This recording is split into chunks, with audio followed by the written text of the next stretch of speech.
ഞാൻ ex Muslim activist doctor Arif ഹുസൈനിലേക്ക് പോവുകയാണ്. ഡോക്ടർ ആരിഫ് ഹുസൈൻ, 10 വർഷം മുമ്പ് വെള്ളാപ്പള്ളി നടേശൻ പറഞ്ഞു വെച്ചത് നായാടി മുതൽ നമ്പൂതിരി വരെയുള്ള സമുദായങ്ങളുടെ ഐക്യമായിരുന്നു. ഇന്ന് അദ്ദേഹം ഈ 2025 എത്തുമ്പോൾ ആ ഒരു മുദ്രാവാക്യത്തിൻ്റെ വ്യാപ്തി വർദ്ധിപ്പിക്കുകയാണ്.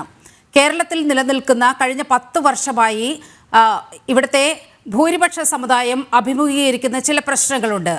അത് ഒരു തരത്തിലുള്ള ആക്രമണമായി പോലും വളരുന്ന ഒരു ഘട്ടത്തിലാണ് ശ്രീ വെള്ളാപ്പള്ളി നടേശന് ഇത്തരത്തിലൊരു പ്രസ്താവന നടത്തേണ്ടി വരുന്നത്. എങ്ങനെയാണ് കഴിഞ്ഞ 10 വർഷം കൊണ്ട് കേരളത്തിൽ ഇങ്ങനെയൊരു സമൂലമായ മാറ്റം ഉടലെടുക്കുന്നത്? നമ്മുടെ നാട്ടിൽ സംഭവിച്ചുകൊണ്ടിരിക്കുന്ന രാഷ്ട്രീയപരമായിട്ടുള്ള മതപരമായിട്ടുള്ള ധ്രുവീകരണം, അതിൻ്റെ ഒരു പ്രധാനപ്പെട്ട വശം നമ്മളെപ്പോഴും ഉയർത്തി കാണിക്കാറുണ്ട്. ഈ ഐഡന്റിറ്റി പൊളിറ്റിക്സ് എന്ന് പറയുന്ന ഒരു വിഷയം, അത് വെച്ചുകൊണ്ട് രാഷ്ട്രീയത്തെ വലിയ തോതിൽ മലിനമാക്കുന്ന ഒരു അവസ്ഥ, അത് ഉള്ളവർക്ക് മാത്രമേ നിലനിൽപ്പുള്ളൂ എന്ന് പറയുന്ന ഒരവസ്ഥ, അത് വെച്ചുകൊണ്ട് കാര്യങ്ങൾ കാണണം, അത് വെച്ചുകൊണ്ട് മാത്രമേ കാണാൻ പാടുള്ളൂ.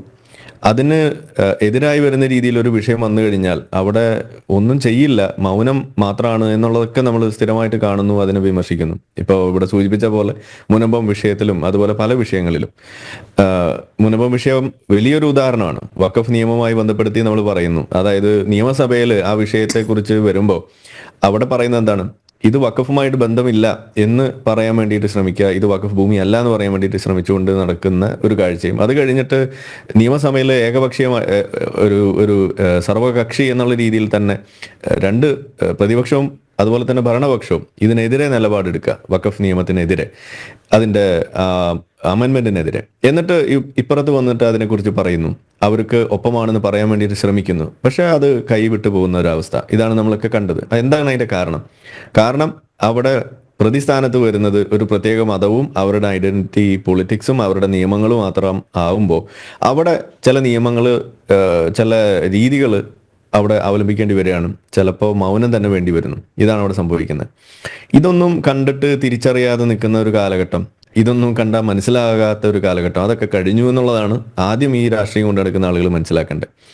ഇവിടെ എനിക്ക് വെക്കാനുള്ളത് ഒരു വെല്ലുവിളിയാണ്. ആ വെല്ലുവിളി എന്ന് പറയുന്നത്, നടത്തേണ്ടത് ഇവിടുത്തെ ഈ ഐഡന്റിറ്റി പൊളിറ്റിക്സ്, അതായത് ഇസ്ലാമിക ഐഡന്റിറ്റി പൊളിറ്റിക്സ് നടത്തുന്ന മുസ്ലിം ലീഗ്, അതല്ലെങ്കിൽ ഇവിടെയുള്ള നമ്മൾ സാധാരണ പറയാറുള്ള ഇടതുപക്ഷം, ഈ ഇസ്ലാമിൻ്റെ പക്ഷം ചേർന്ന് നിന്നുകൊണ്ട് പലപ്പോഴും ഇതിനു വേണ്ടി ഇറങ്ങിത്തിരിക്കാറുള്ള ആളുകൾ, ഇപ്പോൾ പുതിയ കാലഘട്ടത്തിൽ ഇന്നിപ്പോൾ അതിൻ്റെ വക്താക്കളായിട്ട് മാറിയിട്ടുള്ള കോൺഗ്രസ്, അവരോടൊക്കെ കൂടി നമുക്ക് പറയാനുള്ള ഒരു വെല്ലുവിളി എന്ന് പറയുന്നത്, നിങ്ങൾക്ക് ധൈര്യമുണ്ടോ ഇതുപോലെ ഈ നായാടി മുതൽ നസ്രാണി വരെ എന്നുള്ള സംഗതി പറയുമ്പോൾ അതിനെ ഈ രീതിയിൽ വിമർശിക്കുക, അല്ലെങ്കിൽ അതൊരു പ്രശ്നമായിട്ടോ കാണുന്നതിന് പകരം നിങ്ങൾക്ക് നായാടി മുതൽ നസ്രാണിയും അതല്ലെങ്കിൽ ഇവിടെയുള്ള സാധാരണ നിസ്കരിക്കുന്നവനും തമ്മിൽ വരെയുള്ള ഒരു ഐക്യമാണ് നിങ്ങൾക്ക് ലക്ഷ്യം വെക്കാൻ കഴിയുക എന്ന് ഒറ്റ വാക്കിൽ പറയാൻ നിങ്ങൾക്ക് സാധിക്കുമോ? അങ്ങനെ സാധിച്ചാൽ തന്നെ ഒരു കാര്യം ഇവിടെ വ്യക്തമാണ്. കാരണം ഈ ഐഡന്റിറ്റി പൊളിറ്റിക്സ് കൊണ്ട് നടക്കുക, അതൊന്ന് ഏറ്റവും കൂടുതൽ ഉയർത്തി വെക്കുന്ന ആരാണ് എന്നുള്ളത് ഇവിടെ വെളിച്ചത്ത് വരും. അതിവിടെ നസ്രാണികളല്ല, അതിവിടെ കൊണ്ടു നടക്കുന്നത് ഇവിടുത്തെ ജാതി വ്യവസ്ഥിതിയുടെ ഭാഗമായിട്ടുള്ള ഏതെങ്കിലും കൂട്ടം ആളുകളും അല്ല. അവരുടേതായിട്ടുള്ള ഇൻഡിവിജ്വൽ സംഘടനകളൊക്കെ ഉണ്ട്. ഇപ്പൊ NSS ഉണ്ട്, അതല്ലെങ്കിൽ SNDP ഒക്കെ ഉണ്ട് എന്ന് പറയുമ്പോൾ പോലും അവരെപ്പോഴും നിൽക്കുന്നത് എവിടെയാണ്? അവർ നിൽക്കുന്നത് ഒരു ബഹുജന കൂട്ടായ്മ എന്നുള്ള രീതിയിലുള്ള പാർട്ടികളുടെ ഒപ്പം ചേരാൻ തന്നെയാണ് അവരെപ്പോഴും നിന്നിട്ടുള്ളൂ. ഒരു പക്ഷേ നിങ്ങൾക്ക് തന്നെ മനസ്സിലാവും, ഇടതുപക്ഷത്തിന്റെ കൂടെയൊക്കെ ആയിരുന്നു വലിയ കാലത്തോളം ഈ പല ജാതി സംഘടനകളും ഉണ്ടായിരുന്നത്. അത് കഴിഞ്ഞതിന് ശേഷം ഇപ്പൊ NSSനെ കുറിച്ചൊക്കെ പറയുമ്പോൾ അവിടെ പലപ്പോഴും BJPയോട് ചേർന്ന് കാണാം. പിന്നെ ഈ ഏറ്റവും ഒടുവിൽ നമ്മൾ BDJS അങ്ങനെയുള്ള അസോസിയേഷൻസ് ഒക്കെ നമ്മൾ പറയുമ്പോൾ അപ്പോൾ പോലും അവർ ചേരുന്നത് മെയിൻ സ്ട്രീം പാർട്ടികളോടൊപ്പമാണ്.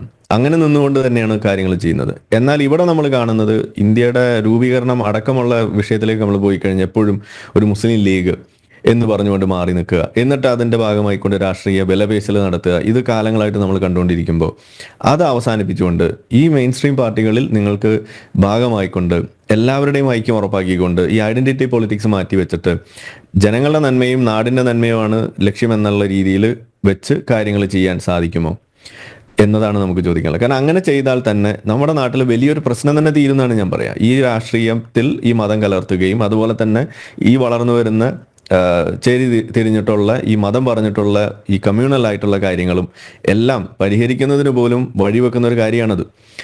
ഇപ്പോൾ നമ്മളെ നാട്ടിലൊന്ന് പരിശോധിച്ചാൽ അറിയാം, നോർത്തിൽ വലിയ തോതിൽ ചർച്ചയാവുന്ന ഒരു കാര്യമാണ് ഈ ഹിന്ദു സമൂഹവും അതുപോലെ തന്നെ ക്രിസ്ത്യൻ സമൂഹവും തമ്മിലുള്ള പല പ്രശ്നങ്ങൾ, പല രീതിയിലുള്ള പ്രശ്നങ്ങൾ അവിടെ നിലനിൽക്കുന്നു. പ്രത്യേകിച്ച് നോർത്ത് ഈസ്റ്റിലേക്കൊക്കെ പോയി കഴിഞ്ഞാൽ ഈ മതപരിവർത്തനവുമായി ബന്ധപ്പെടുത്തിയിട്ട് എല്ലാ വിഷയങ്ങൾ അവിടെ നടക്കുമ്പോൾ പോലും കേരളം വിട്ടുകഴിയുമ്പോൾ ഒരു ഹിന്ദു ക്രൈസ്തവ വിഷയം അവിടെ ഒരു എൻമിറ്റി അവിടെ ചർച്ചയാകുന്ന ഒരു അവസരത്തിൽ ഇവിടെ കേരളത്തിൽ അതില്ലാതെയാകാൻ സാധിക്കുന്നുണ്ട് എന്നുണ്ടെങ്കിൽ ഒരു കാര്യം വ്യക്തമാണ്, ഇതൊന്നും പരിഹരിക്കപ്പെടാൻ സാധിക്കാത്ത വിഷയങ്ങളല്ല. എല്ലാത്തിലും പരിഹാരങ്ങൾ കണ്ടെത്താൻ കഴിയുന്ന കാര്യങ്ങൾ തന്നെയാണ്, അതിനകത്ത് രമ്യത കണ്ടെത്താൻ കഴിയുന്ന വിഷയങ്ങളാണ്. അപ്പൊ പിന്നെ എന്തുകൊണ്ടാണ് ഈ നൂറ്റാണ്ടുകളായിട്ട് നമ്മൾ ഈ ഹിന്ദു മുസ്ലിം വിഷയത്തിൽ നമുക്കൊരു ഒരു പരിഹാരം കണ്ടെത്താൻ സാധിക്കാത്തത്?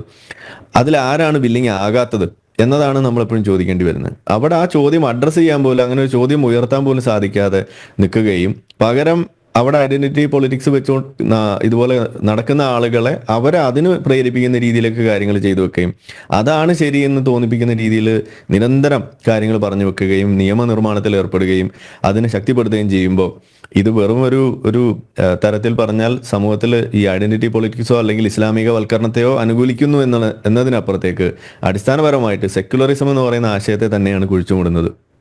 ഇതാണ് നമുക്ക് അതിനകത്ത് പറയാനുള്ളത്.